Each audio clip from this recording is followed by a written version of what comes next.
Hi, and welcome to all our guests on this webinar entitled Plant-Based and Solar Protein. Is it really a new era for alternative diets? I am Michelle Warner, and I've been working as Senior Regulatory Consultant at Leatherhead Food Research for 2.5 years. I advise on Turkey, EU, and South Africa. But before joining Leatherhead, I worked at one of the top global confectionery corporations for nearly 8 years. I led Scientific and Regulatory Affairs Department for Turkey, Central Asia, and Middle East. There, I developed and mastered monitoring regulatory trends, advocacy, and negotiation skills with all levels of bureaucrats. Before that, I worked in Turkish government for 5.5 years, and I actively involved in adapting EU law to Turkish legislation. That's why now I'm leading Outlook service here, which consists of horizon scanning, advocacy, and positioning. In today's webinar, I'm going to talk about alternative protein sources, particularly plant-based and solar proteins. As you're aware, especially plant-based proteins have been in the market for a long time with an increasing emphasis. On the other hand, solar protein is a new player for the team. Their importance is growing as global dietary strategies are being redesigned, considering scarcity of the sources and our impact on the planet and consumer health. During the next 30 minutes, I will explain the complexity of designing new policies in this area and their influencers, which the food industry has been facing and should be aware of. While doing this, I will share various examples around the world. We will start our webinar with importance of new protein alternatives, rising demand for meat and fish, and then we will review the recognized meat alternatives. Then I will explain our horizon scanning approach, and rest of the webinar will expand on the steps of our horizon scanning process using plant-based alternatives as a case. I will also share some examples. Related to first step of horizon scanning, which is related to risk assessment, we will discuss global strategies for plant-based meat alternatives and how they may influence national strategies. And then step 2, which is on market dynamics. As one of the market influencers, we will look into consumers and review some of the recent scientific studies on how understanding consumer perception can be important for policy design. As step 3, we will explain the importance of gaining in-depth information, and as one of the drivers, we will discuss importance of regulatory landscape and hurdles with examples. Then we will briefly discuss solar protein as the new meat alternative. And we will close the session with summary and takeaway points to welcome your questions. We all know that there are various reasons for new protein alternatives are becoming one of the hottest topics. The reasons are mainly associated with environmental, sustainability, and health concerns. Those were discussed in our webinar on cultured meat last month. Therefore, I will not repeat those. Instead, I would like to tackle the issue from nutrition and consumer demand aspect. Consuming healthy and sustainable proteins is critical as they are fundamental for growth, repair of the body, and maintenance of good health. A healthy eating pattern, regardless of age, should consist of eating high-quality protein, preferably in adequate amounts across all meals throughout the day. However, the picture is quite different than that. Developed countries eat a lot more protein, especially red meat, than they actually need, but developing countries are dealing with scarcity of animal proteins. Both excessive and inadequate consumption has been causing various health problems. Therefore, proteins has been one of the popular topics in the food and research communities for decades. The nutritional value of a protein has been measured by the quantity of essential amino acids. Generally, animal products have all the essential amino acids and are known as complete protein. Soy products, quinoa and amaranth, generally consumed in Asia and Mediterranean regions, also have all the essential amino acids. Plant proteins, such as beans, lentils, nuts, and whole grains, usually lack at least one of the essential amino acids and are considered incomplete proteins. Therefore, it has been recommended by health professionals to choose a variety of protein sources from a combination of plant foods to make sure they get an adequate mixture of essential amino acids. However, this has started changing due to various reasons. One of the first reasons is increasing demand for meat and fish, regardless the income levels. OECD and FAO predicts that the meat market will expand 15% by 2027, and global demand for meat-based protein is projected to double by 2050, most of which is expected in developing countries. As you may see in this figure, consumption of meat and fish differs significantly across regions according to dietary patterns and income levels. The availability of meat and fish is particularly low in sub-Saharan Africa, where low incomes is limiting the consumption, and also in India, where dairy constitutes an important part of the population's protein intake. On the other hand, availability is high in advanced economies and in China, where fish and pig meat account for more than half of the total. At a global level, total consumption of meat and fish is expected to increase, even though with stark variations across regions. However, the question is how realistic, feasible, and sustainable to meet this demand. This question also has been recognized by governments, producers, and suppliers. To aid this question, a transition to alternative protein sources have been explored. The food research community has been looking into a number of major alternatives to meats. Here, we are seeing the commonly known ones. The first one is plant-based foods, which are including vegetable sources such as cereals and legumes and are traditional parts of diets around the world. They incorporate purified plant proteins into processed products that mimic the appearance and experience of eating animal meat. The second option is insects. They are widely consumed in parts of Africa, South America, and Asia, and they are traditionally cooked before consumption. The third alternative is edible algae, such as seaweed, spirulina, and chlorella. They are traditionally part of diets in Asian countries. Before consumption, algae and seaweed, they are processed or cooked, or their components extracted and incorporated into foods with functional benefits. The fourth alternative is cultured meat, which is also denominated for laboratory tissue culture techniques to produce lab-grown meats. Starting from Singapore, it is now emerging in markets around the world. And as fifth, a new player called a solar protein, produced using renewable air. All these possible substitutes to conventional animal-based proteins have various complexities. One who wants to enter this sector or use these alternatives in their products should be aware of these complexities and develop strategies to navigate through them. But how can this be achieved? At this point, the importance of horizon scanning is coming in. Let's see how we define horizon scanning and how we successfully can implement it. Horizon scanning is one of the main enabler tools to understand and manage upcoming risks and reduce reactive action, and as a result, reduce firefighting.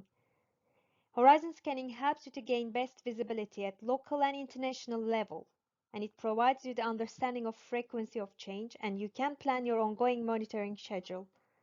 As the assessment is done based on evidence, the strategy design will be based on knowledge.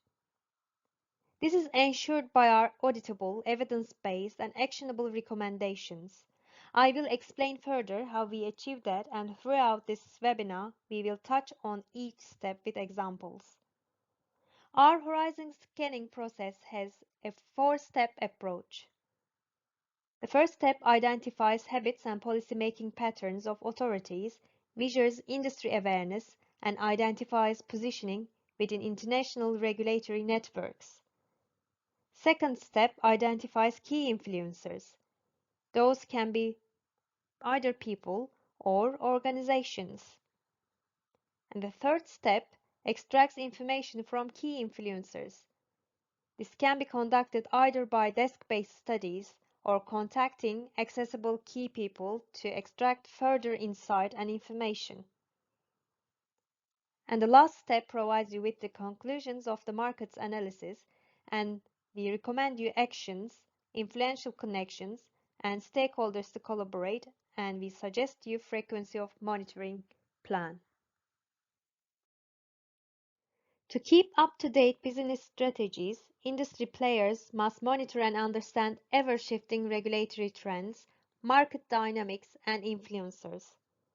There are a numerous number of influencers for each market, such as government approach for policy design, consumer perception, international treaties and trade agreements, industry, scientists, and this list continues depending on the market.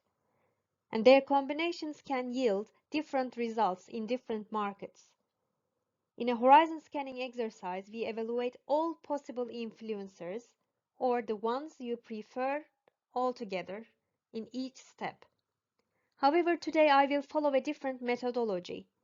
I selected three main influencers and I will relate each of them with one step of horizon scanning. By this way, you will have chance to see more examples. The influencers that I will cover are global political strategies, consumer perception, and regulatory landscapes and future trends. Let's start with the first step, which is identifying risk factors for your market. Let's assume your market of interest, due to trade relations, is tailgating global plant-based strategies and dynamically designing and implementing those strategies in its regulations. Hence, understanding global climate for your business would be crucial. For this purpose, first we will look into World Health Organization's and the Food and Agriculture Organization's influence on national guidelines, how national guidelines are approaching protein consumption. Then we will review United Nations strategy, which will be followed by regional strategies in the European Union and the Association of Southeast Asian Nations. Let's start with national dietary guidelines. National food-based dietary guidelines have been an attempt to establish a link in between foods, dietary habits, culturally appropriate and actionable recommendations. Such guidelines are intended to influence consumer behavior. Since publication of joint consultation of WHO and FAO in 1998, many countries and regions have developed their own national guidelines. A recent study performed by Harvard and his colleagues reviewed and summarized 90 national dietary guidelines. The study demonstrated that half of all countries with protein messages included a quantitative message, such as eat 5 or 6 servings of fish a week, as in Greece. The most common themes within key messages about protein foods are use of the term lean meat or suggesting removing fat from meat, a positive message about consuming fish, and limit or moderately consume red meat. Businesses, governments, and civil societies are increasingly considering the solutions for the anticipated increase in demand for meat-based proteins and associated health risks, such as cardiovascular diseases, cancer, obesity, and diabetes. Those are especially related to red meat. Aligned with this approach, Canada revised its dietary guidelines in 2019 with a specific emphasis on a shift towards a more plant-based diet. Further revisions in other national guidelines reducing meat may turn up soon, due to the belief on plant-based meat substitutes may help reducing the negativity amongst consumers around the idea of reducing meat. We started seeing this shift and evolving national strategies already. Changing dietary habits in global scale is obviously one of the main topics of our decade and should be monitored by the food industry to gain insight and capture opportunities in a timely manner.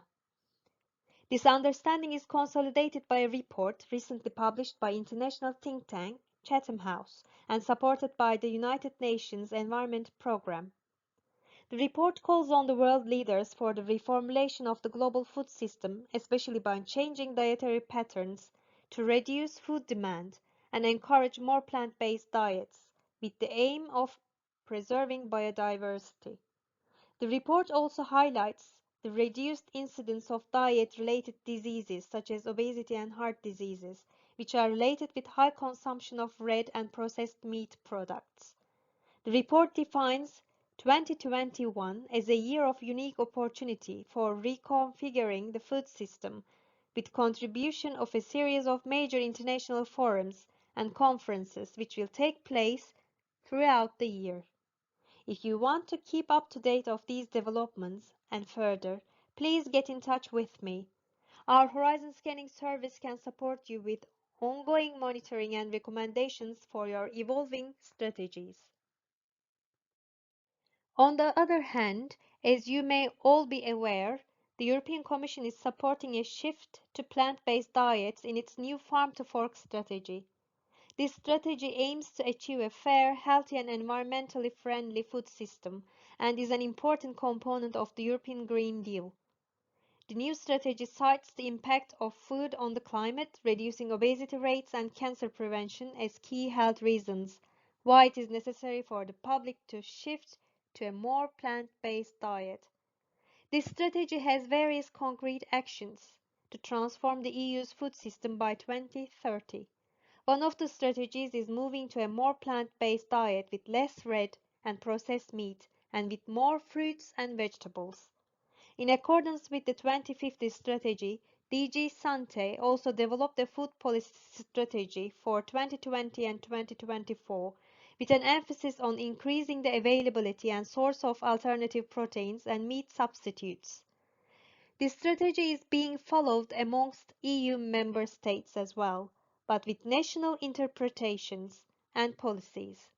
Therefore, understanding each nuance in between markets is critical for the industry. When we look at the East, the Association of Southeast Asian Nations, we see this region has a particular role to play due to rise in protein demand. This is due to significant economic and population growth. In the association, some of the countries are volunteering to be a leader in this change. One example to that is Thailand.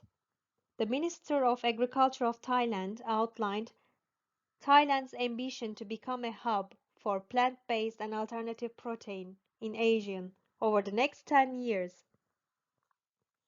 Obviously, the concept of meat replacement is not new for this region.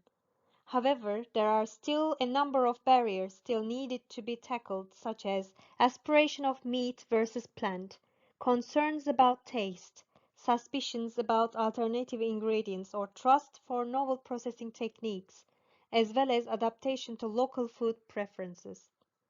For instance, in India, according to Food Safety and Standards Authority, the benefits of a plant-based diet are plenty. However, China's position on its dietary guideline is not putting a specific emphasis on meat reduction. From the examples I have shared, we understand that the weighting of global and regional strategies diverge for each market. Hence, we should understand these connections or disconnections while designing our business strategies. We have just covered how global strategies can drive national policy changes. Next, in relation to second step of horizon scanning, I will talk about importance of consumer perception in designing policies to be able to obtain fit for purpose outcomes. I will share how we can review consumer perception in markets as an influencer for policy development. For doing this, I will refer to some of the latest studies on consumer acceptance and perception on meat alternatives in the United States, European Union, India, and China. In this slide, we will discuss some of the interesting results obtained from various researches. If you are interested in the details, you may see some of my references at the bottom of this slide. First, I would like to attract your attention on this chart. Here we are seeing the factors which has effect on consumer acceptance for new meat substitutes. As you can see, sensory qualities, safety issues, and lack of trust to industry are found to be the common barriers. This is mainly due to scientific evidence that affect consumer acceptance are still in their infancy. There are also various studies demonstrating that consumer acceptance of new alternative proteins is mixed and not harmonized, despite the significant increase in global media interest. For example, acceptance of plant-based protein alternatives and cultured meats in China and India is different than the United States and European Union, and approach is more welcoming in those Eastern countries. On the other hand, consumers in the United States and Europe have more polarized views. Let's see this polarization on an example. Our example will be a study which was performed in Germany with participation of 1,039 consumers. The aim of this study was to identify the barriers holding back consumers from consuming meat alternatives and increase the probability of future consumption. The study explored three associations that people have towards meat and meat alternatives and compared selected meat products with their respective meat alternatives. Here you can see participant profile as well. The results of the study suggested that, while meat is associated with positive terms, meat alternatives are viewed more negatively. According to the participant response, meat alternatives are associated with tofu, vegan and vegetarian, and disgust. Female participants associated meat more often with concerns related to animal welfare and environment. Men mainly associated meat with positive, hedonic aspects of meat consumption. The study found evidence on people who eat meat are looking for meat alternatives that are similar to meat. The comparison of several meat and meat alternative products suggests that meat alternatives are perceived similarly as their processed meat counterparts. Therefore, the recommendation for producers of meat alternatives is thus to focus on replicating processed meat products instead of trying to imitate meat cuts. This was an example for Western aspect. How about outside the Western market? In this slide, we are seeing two different studies. The first one, a recent survey conducted in 2019. In particular, China and India have been reviewed and compared versus United States, as these countries have the highest populations in the world. Rising economical potential of these two markets is taken as indication for their meat consumption. The study results suggested that urban, well-educated, and high-income consumers in India and China are more likely to purchase plant-based meat and clean meat with compared to consumers in the United States of America. Chinese and Indian consumers who are devoted to meat are more likely to purchase plant-based alternatives and clean meat. Furthermore, they are showing even more initial interest than the United States. The second study by Onwesen and colleagues provided an overview of 91 studies on the drivers of consumer acceptance of various alternative proteins, such as pulses, algae, insects, plant-based alternative proteins, and cultured meat. The study indicated that consumer acceptance varies considerably across the types of the alternatives. Acceptance of plant-based proteins are superior to others, while insects are the least and cultured meat the second least popular ones. Common drivers for this preference were concluded to be taste and health, familiarity, attitudes, food neophobia, and social norms. All these evidence are confirming that consumers' perception and opinion on replacing meat with other alternatives are heterogeneous and varies from market to market. And we should bear in mind that what consumer thinks is one of the keys for policy design and market entry. We have just talked about consumer perception as one of the market dynamics. Please bear in mind there are many others which have impact on regulators. Now we can proceed to the third step of horizon scanning, market analysis. During this section, I will demonstrate how we dig deeper to understand and analyze each of the markets. For this section, regulatory trends will be our key influencer. We will see some examples related to the current status of regulations, particularly related to labeling and communication of new protein alternatives, as well as various discussions and conflicts in specific markets.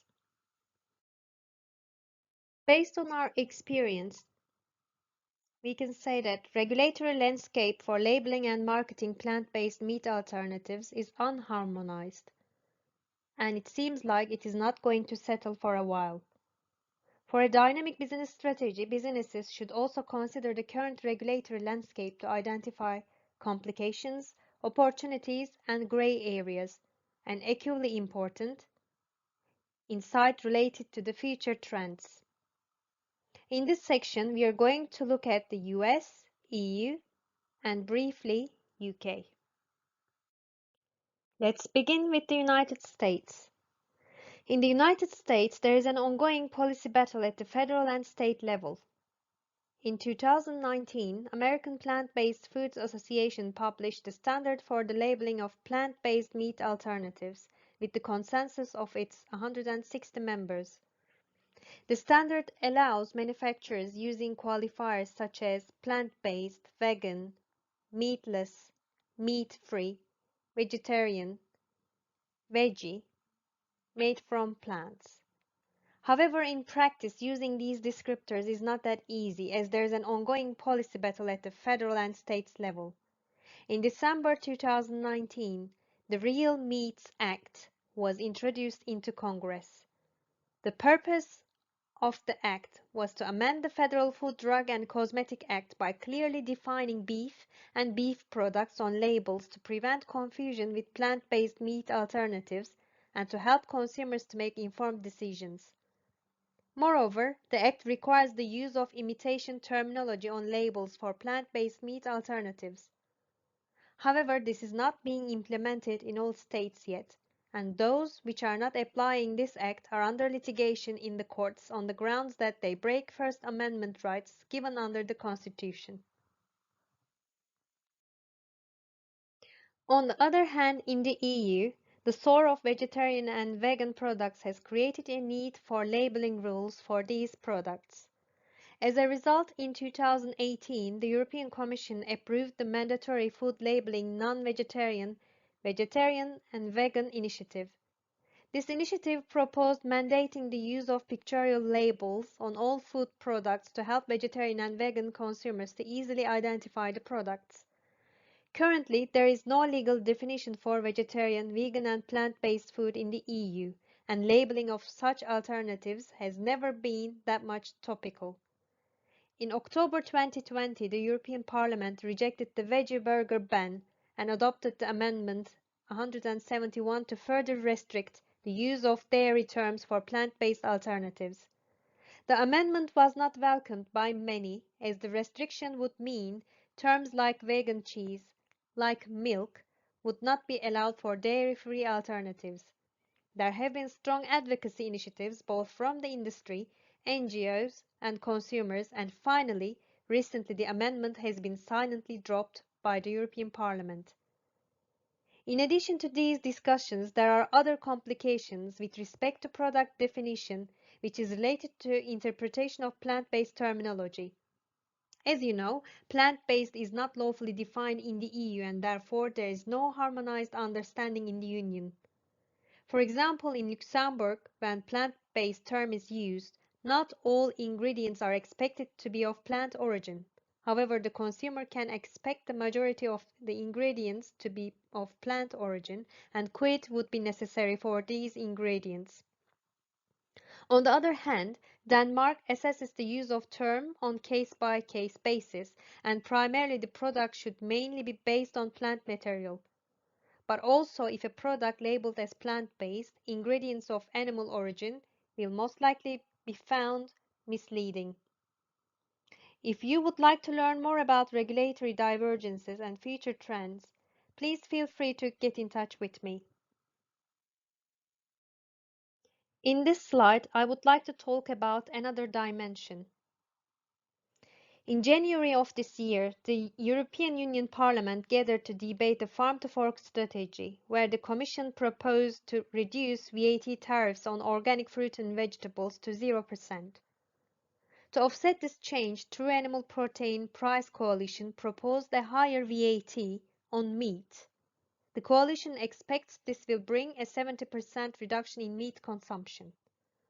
Similar calls are rising from numerous countries. For instance, United Kingdom's Prime Minister and the Chancellor of the Exchequer are welcoming the possible implementation of a carbon tax on meat and dairy in the UK. Be prepared, because this will be discussed at global scale during the COP26 Climate Summit, which will be held in November 2021. Where this is going to lead us, we do not know yet. For sure, we will continuously monitor it. If you would like to learn more about regulatory divergences and future trends, please feel free to get in touch with me. We can tailor the most appropriate horizon scanning exercise for you and provide you with actionable recommendations. Until now, we have discussed some of the main influencers that we should keep monitoring to keep up to date of evolving regulations related to meat-based alternatives. Bearing these in mind, I will continue with the youngest meat alternative, Solein. The topics that we've discussed so far must be considered by the manufacturers of this new alternative as well. Let's focus on Solar Protein. Solar Protein, also known as Solein, developed by a Finnish startup company. This product has been shown as one of the best inventions of 2020. Solein is described as a single-cell protein produced by a bioprocess which is more like fermentation, combining renewable air and electricity as its primary raw materials. The manufacturer company defines the characteristics of Solein as to be like those of soy and dried algae. It is very mild, and when added to a pancake base, tastes like a bit egg. This means that it could be used in various kinds of food products such as plant-based yogurts, smoothies, bread or pasta, or as an ingredient in plant-based meat substitute. This protein can also be a good protein source for animal feed. Solein's biggest advantage was promoted to be being produced independently of climate changes and agricultural productivity. According to the founders of the company, Solein is 100 times more climate-friendly than animal or plant-based protein, when land use efficiency, greenhouse gas emissions, and water usage are considered. However, production cost seems like higher than plant-based proteins for now. Another advantage has been shown as better taste with compared to plant-based meat and other protein substitutes. When we ask ourselves whether the manufacturer can sell this product in X, Y, or Z market, our answer would be based on established and evolving authorization requirements, such as being novel food, as well as the influencers that we discussed earlier. For sure, the timeline would vary across the markets. Now to wrap up, I have covered in this webinar importance of new protein alternatives, rising demand for meat and fish, meat alternatives which are developed as a solution to meet this increasing demand. Then, I provided you with our horizon scanning approach and explained it with examples by selecting some of the main policy drivers. And we finalized with solar protein as the new meat alternative. The main points that I would like you to take away from this webinar are listed in this slide. The first one is that demand for meat is increasing. To meet this demand, new alternatives have been developed and new players are joining the game. Secondly, Global policy strategies are evolving to enhance plant-based protein consumption and catalyze the transition from animal-based protein. We are seeing countries updating the national dietary guidelines to encourage consumers, national incentives to support farmers to grow plants which are a source of protein. Thirdly, plant-based meat alternatives are perceived as superior to other alternatives by consumers. However, those preferences are not universal. Hence, while designing national policies, consumer perception should be analyzed for benefiting policies as the community. The evidence related to consumer perception can also be a good argument for your advocacy initiatives. Globally, regulations related to plant-based proteins are not harmonized. The main hassle seems to be not having a common definition for plant-based. EU is a typical example for this. Labeling of plant-based alternatives by referring to their animal-based counterparts can be problematic, as seen in the United States. On the other hand, meat taxes or carbon dioxide taxes are becoming evident. The recent debates in Europe are proving this, and those are expected to speed up the transition to plant-based alternatives. Obviously, new protein alternatives will keep coming up. Those who will produce or use these must monitor, understand, and manage upcoming opportunities and risks. This will reduce firefighting, help you to gain visibility at local and international level, and be prepared for the regulatory changes. And you may be already aware, as Leatherhead, we can offer you a tailored horizon scanning work and help you to support your business strategy. Due to our relationships with key influencers in various markets, we can provide insight into how to navigate the complex and patchy regulations. Our teams work as one, blending our experience with the key stakeholders to ensure our recommendations are aligned to your organizational objective. Including plant-based alternatives, we can support you with any of the topic of interest. I would be happy to help you if you would like to discuss further.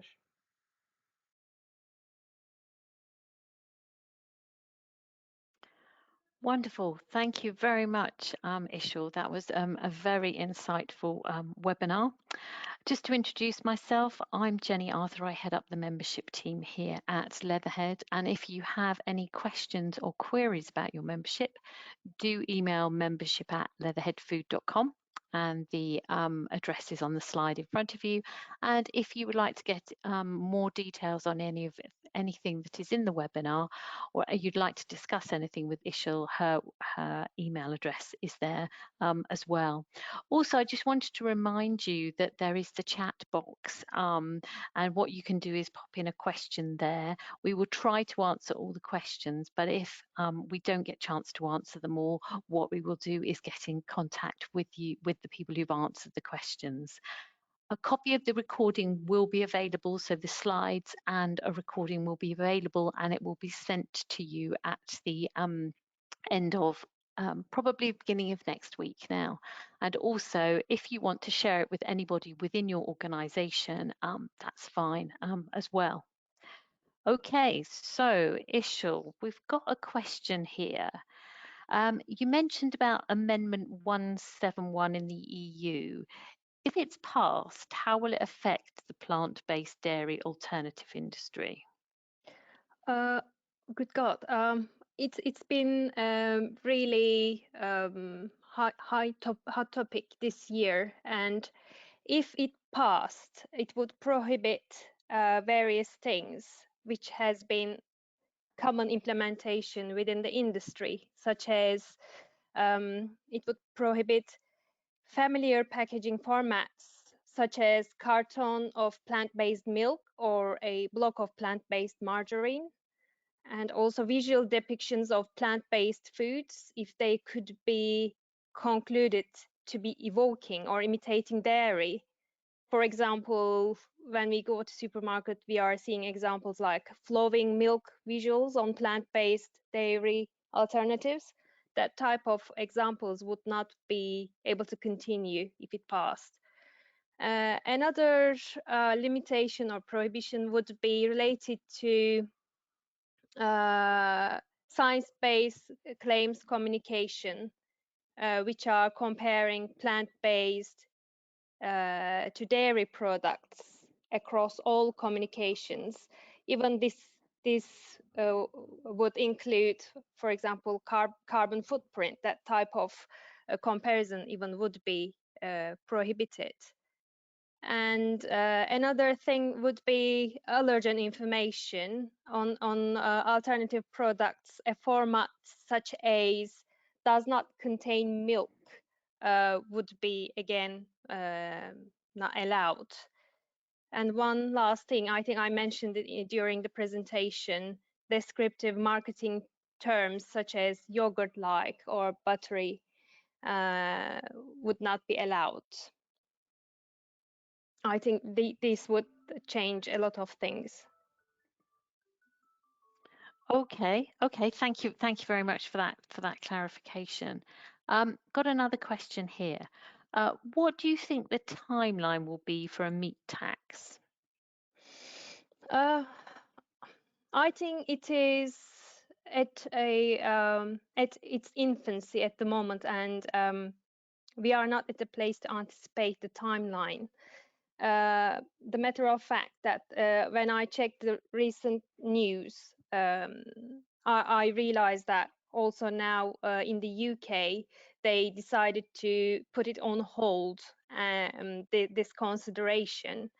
I understand that when I review the news and the discussions, the first things to accomplish would be laying the infrastructure, such as public education campaigns, making the connection between healthy eating and helping the climate, increasing the awareness amongst the consumers.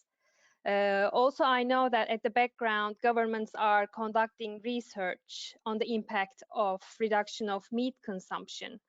Again, I would like to give an example from the UK and a research commissioned by the Department for Environment, Farming and Rural Affairs recently, and the report found that carbon emissions could fall by 14% if everyone in Britain followed healthy eating guidelines. This type of information would also help consumers to become more aware. And also the report highlights that this type of changes would require financial support for farmers. That's why governments are approaching this issue from various aspects. The ongoing international and state level discussions also would be crucial to follow. Those can determine a time frame later. I believe United Nations Climate Change Conference, which I referred, will be important and worth to monitor. Maybe after monitoring all these progress, we may have an idea about the timeline later. Okay, wonderful. Oh, that's very useful. That's very useful to know. And finally, we've just got time for one question here. In terms of the kind of horizon scanning methodology that we use here at Leatherhead, is it possible to kind of start with one market or one particular area? Do you need to do all the steps, or can you do one step and then come back to it?